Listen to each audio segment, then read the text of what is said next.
Hi kids! So our story for today is about the parable of the sower. So, dati raw may isang farmer na pumunta sa fields na may dalang bag of seeds. And habang naglalakad siya, unti-unti niyang hinagis yun sa mga dinadaanan niyang path.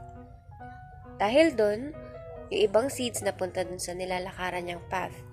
Kaya bago pa yun tumubo, kinain na siya ng mga bird. Yung iba naman napunta raw sa rocky area, kung saan tumubo naman sila, pero namatay din agad kasi hindi malalim yung roots nila kasi nga nakaharang yung mga rocks. Meron din namang napunta sa mga thorns, kaya nung lumaki sila, lumaki din yung weeds na kasama nila kaya naagawan sila ng nutrients and namatay din sila.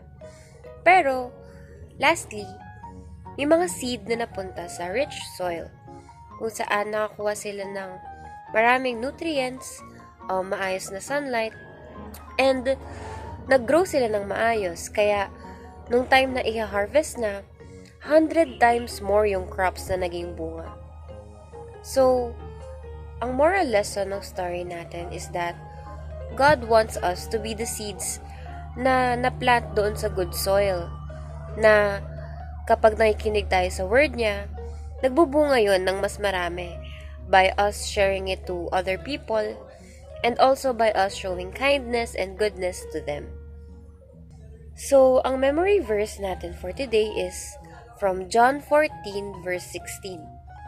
Jesus is the way, the truth, and the life. So, sige, let's pray. Lord, thank you so much po sa mga blessings na binibigay mo sa amin everyday, Father God.